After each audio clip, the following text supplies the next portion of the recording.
My next guest is a social scientist who has been studying the impact of technology and particularly that of social networking. And he's arrived at some very different conclusions. Pleased to be joined in the hood right here by Professor of Communications, Keith Hampton of Rutgers University. Thanks for being here. Thanks, Chris. Appreciate this. This will be fun. All right. So you're going to be giving a keynote address tomorrow, but we're delighted to get a chance to talk with you right now, help put research in focus.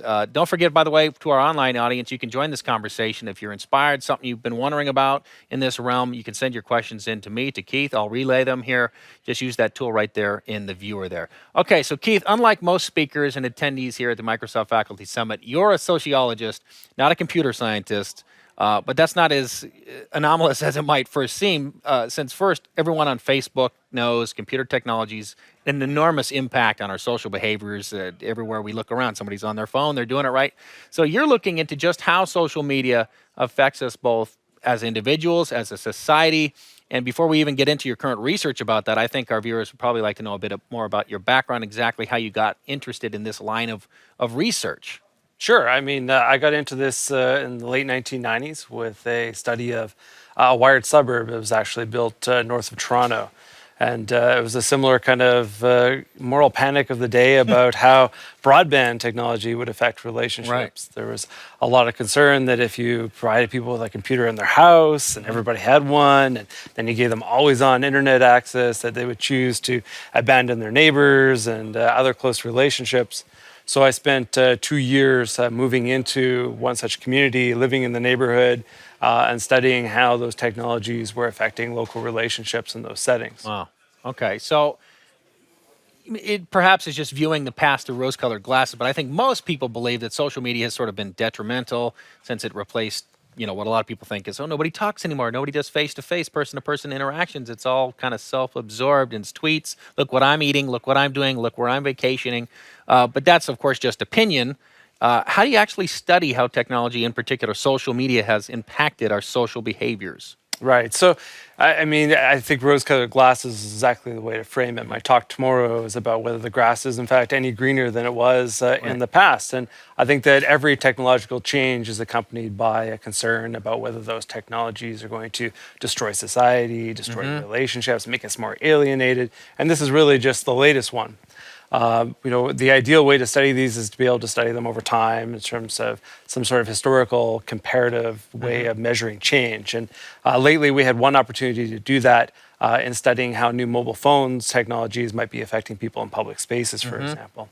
So we got our hands on a series of Super 8 films, a really big archive of people just walking around in public spaces that was taken about 30 years ago. And those were films that were taken in New York City, in Philadelphia, and in Boston. And we were able to go back to the exact same settings that those films were taken 30 years ago and take pictures today, video. Interesting. Yeah, and then we were able to compare the content of the film 30 years ago to the content of the film today to see if people were more likely to be walking alone, to see if there was a role for mobile phones in these spaces, to see if there was any kind of change in the composition of people's interactions in those spaces. And we observed about 150,000 people in our coding. We did by hand. I'm not a computer scientist. And what we found was that over 30 years, people are in fact less likely to be walking alone in public spaces. We found people more likely to spend time in groups. Those groups tended to be more diverse. People, for the most part, weren't using their mobile phones in public spaces, maybe 2 to 10% in our most extreme cases. And in places where there were more groups, that's where people were less likely to be using their mobile phones. It was really an activity that people were doing when they would otherwise be isolated in a public space. Okay, so let's talk about what about private as opposed to the public spaces. Has social media usage had a negative impact on our closest relationships with friends, family, at home? Right. Well, again, we had an opportunity to do a bit of a historical comparative study in this sense.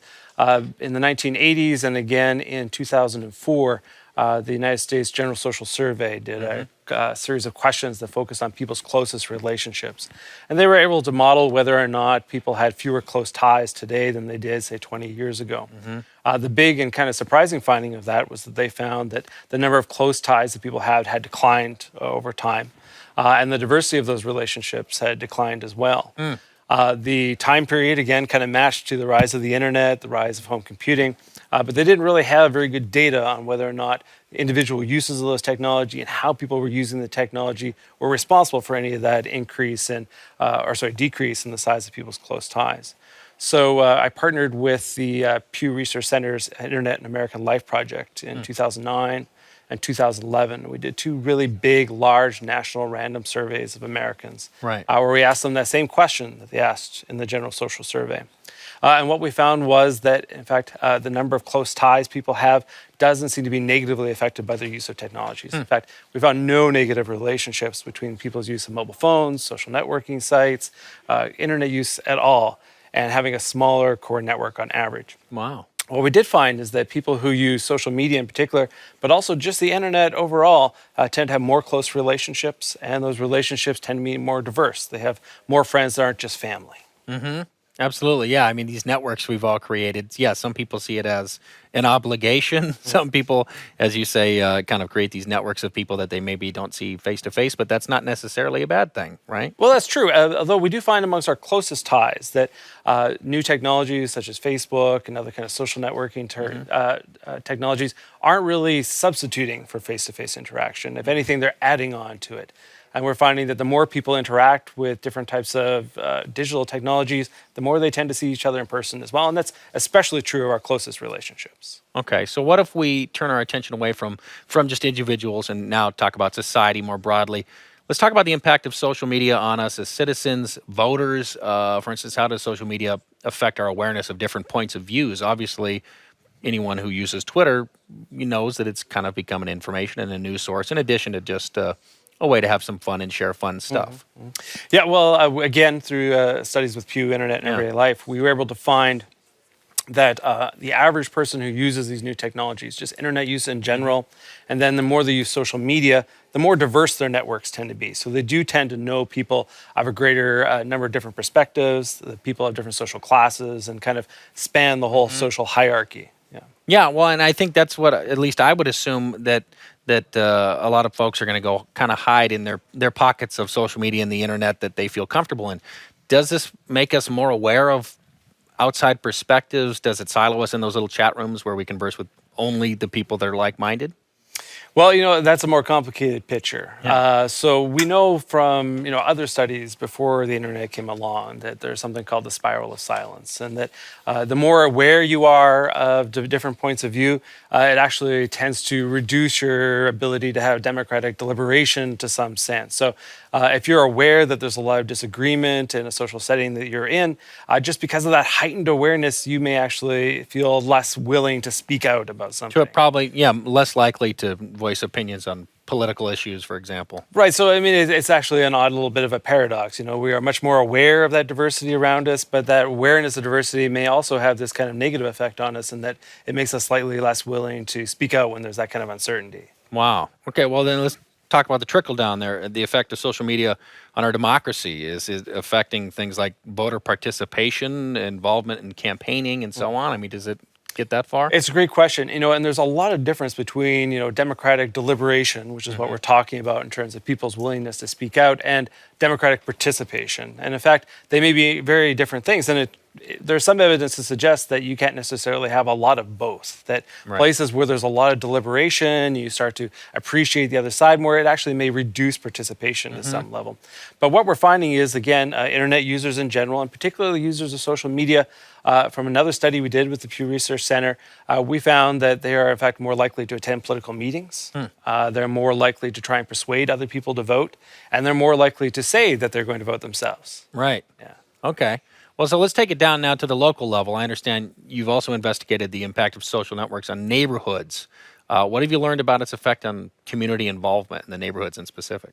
Right. So after the Netville study, which was this project where I spent 2 years doing this ethnography, I've done a series of other studies where we observed how neighborhoods change over time as a result of digital technologies.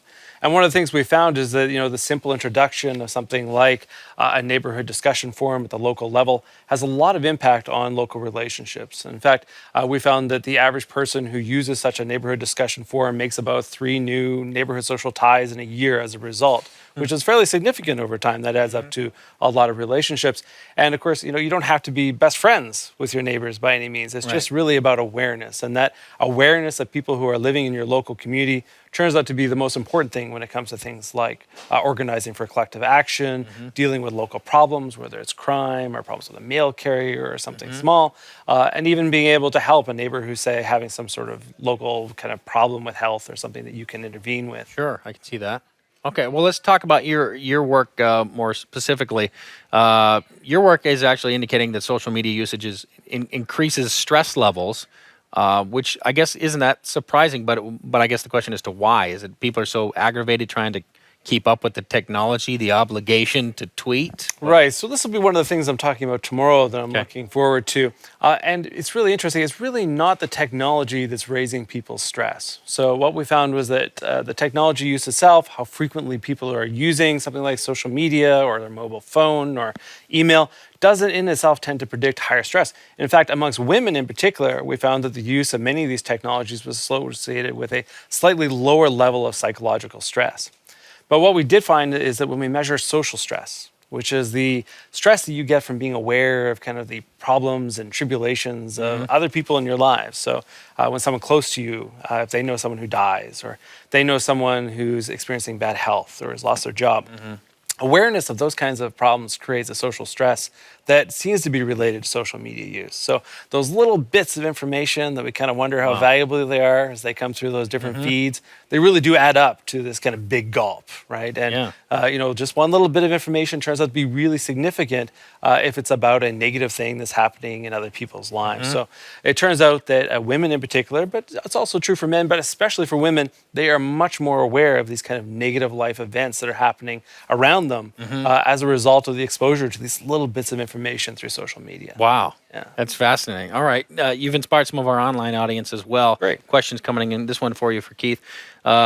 Please impart, and I can relate to this one right out of the gates. Please impart one or two pearls of wisdom for a parent with kids active on social media, especially with regards to safety, being able to know what might potentially hurt others or even themselves. We all worry about, kids. When should I let them on the computer? When should I give them a phone that has access to the internet? Right. Social media has created a whole other world. I have a 7-year-old and a 4-year-old girl at home. Who knows what things will be like by the time they're on the phone, on the internet, on social media. What do you say? Because I'm sure people find out what you do. They go, oh, so should I let my kid on Facebook? Should I let him on Twitter? And again, we all know someone who has either lost a job or not gotten a job because maybe something silly they posted on social media. It's an incredibly difficult question to answer. I mean, there are no really perfect answers for this. It's not really a prescriptive thing. I mean, the best thing that you can do, I have a 7-year-old and a 10-year-old myself. They're certainly not on most social media, but they're starting to text their friends and things like that now. And I think that, just having that sense of trust with your kids early on is really the most important thing when it comes to using social media later. Surveillance doesn't seem to work. Cutting them off, I don't think is necessarily a good idea because these technologies are really an important part of youth culture today. And they provide, these kids with new ways of interacting with very diverse peers and getting the social support of their peers that may not have been available to us, say, in the past. So I don't think that, full-on surveillance is the answer. I don't think that cutting them off is the answer. But I do think, monitoring their use, measuring their use is important, and ensuring that, it doesn't, crop up at inappropriate times. Helping them learn the norms of acceptable use, So in my house, there are no devices allowed at the kitchen table when we're having dinner and things along those lines. And we measure how much screens they have in general. And I think that that's an appropriate thing that we would do when we're not just talking about social media, but about all media use. It's fascinating stuff. We could talk all evening. I guess we'll just have to take it to Twitter. Yeah, I think tweet so. Back and forth question with you. Thank you so much for your time. Really my pleasure.